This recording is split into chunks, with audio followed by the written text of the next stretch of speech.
Indiana at Notre Dame. Is anyone 100% sure they know how this game's going to go? It's a Friday game, so this is, what's 5 days from now. It is an 8 o'clock Eastern kickoff on ABC. I saw a stat the other day. Some of you Notre Dame folks can tell me if this is wrong. This is the first time ESPN or ABC has broadcast a game in Notre Dame Stadium since like 1990. Was that right? Wow. Hope the trucks remember how to get there. So Indiana versus a high-level opponent. We saw it against Ohio State. They lost 38-15. Notre Dame needing to be dynamic on offense. I don't know the last time I saw it. Notre Dame's been so good, they haven't really had to throw the ball a whole lot. So this, if you're watching on YouTube, this is the entire portion of the bracket that this game is existing in. Indiana, Notre Dame, round one, and then you got SMU, Penn State happening the next day. And the winner of this Indiana-Notre Dame game, they go and they play Georgia, but they play a Carson Beckless Georgia. So we don't really know what to expect there. I have a theory, but we don't know what to expect there. And that would be down in New Orleans, by the way. It wouldn't be in Athens.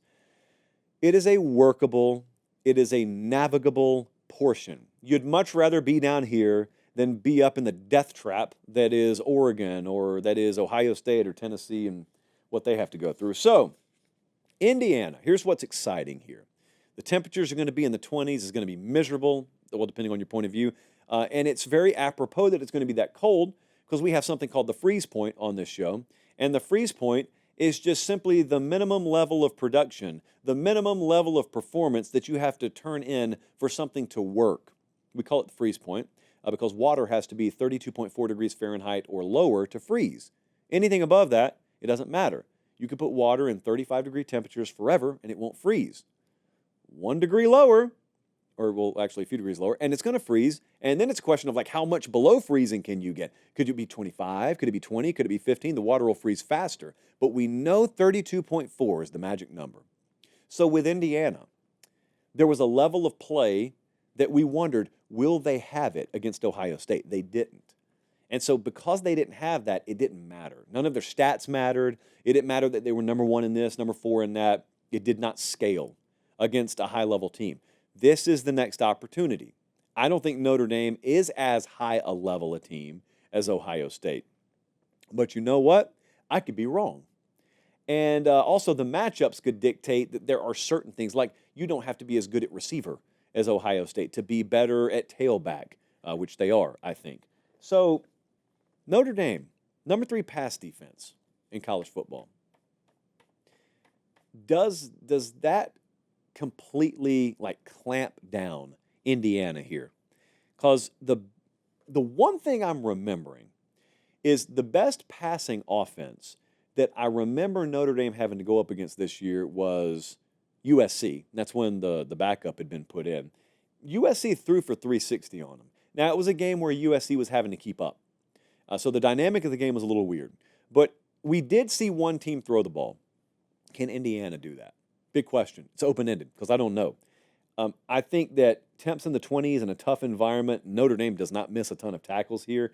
I just think about meeting the freeze point. I don't think you'll run the ball effectively on them. So Rourke's going to have to throw the ball. He's going to have to throw the ball very effectively, and you'll probably need good yard after catching this game. It's tough. It's tough for me to buy into it when I haven't seen it happen all year against a quality of opponent to this caliber. Notre Dame, I believe, they will never say this. They will never say this out loud, nor should they. I believe Notre Dame thinks they can do to Indiana what Ohio State thought they could do to Michigan. Now, Ohio State was wrong. They couldn't do it to Michigan. Is Notre Dame right? Can they lean on Indiana, even as Indiana is top 10 in all these defensive categories, even as Indiana is elite statistically against the run? Can Notre Dame look at it and say, that's great and all, but you hadn't faced us? So we don't really care. Like, all due respect, rip the stat profile up, throw it in the garbage. We're going to lean on you all night because we think if we run the ball at you 47 times, you cannot withstand it. I believe Notre Dame thinks that. Do they really think that? Is that how they're going to call this game? Are they right about it? And does Indiana's game allow them to do that? And what I mean by that is it's well and good. It's all well and good to say that. What if Indiana's up 10-0? What if they're up 14-0? Or are you still just run, run, run? No, you're not. Then Riley Leonard has to throw the ball. Or there could be another scenario. The other scenario is Notre Dame's just wrong. Notre Dame thinks they can lean on Indiana, but they can't. Much like Ohio State thought they could lean on Michigan, but they couldn't. And then they panic a little bit, and then they have to start doing things that they don't really want to do. Well, that's when you get them out into the deep end a little bit, and at the very least, they're uncomfortable. You've got to go to their building. You're already going to be uncomfortable. How does Indiana make Notre Dame uncomfortable? Each team is excellent in the turnover department. This is the number 1 and number 3 team in points off of turnovers. The two big outstanding questions as we get ready to take a look at what the model thinks. The outstanding questions here. Can Riley Leonard win if he has to throw the ball? Because no one's really forced Notre Dame into that spot. The only one that did, it feels like it was 10 years ago. Northern Illinois put them in that spot. They couldn't do it. That's just a clunker of a game. I'm willing to throw it out. Can Indiana put them in that spot? That's the first thing. The second thing is, can Notre Dame pressure Curtis Rourke? Can they get after him like Ohio State did? Because they had no time to operate. And Notre Dame's probably not quite the pressure team that Ohio State is, but they're not bad. So can they get to him? All right, let's take a look at what the model thinks. Colin, the FanDuel number is Notre Dame minus 7.5.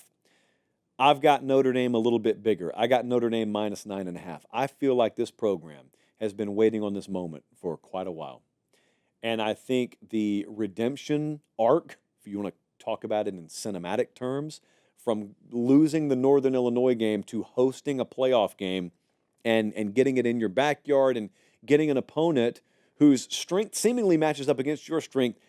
They just extended Marcus Freeman right before we were going on air. The contract extension got announced. I think it's just a tailor-made game for Notre Dame to just have better manpower, to just withstand a 4-quarter fist fight. So I think Notre Dame's going to win and cover. I don't think it's a Notre Dame win and cover the likes of which they did against Army, where they ran away and hid. This is the kind of game where if you're favored by 7.5, you could be scoreless after 1. It could be 3-3 going into half. It is 10-7 going into the 4th, and then you tack on one more touchdown and a field goal, 20-7 as a win. Well, that's a win and a cover. That's the kind of game I think we're going to get here.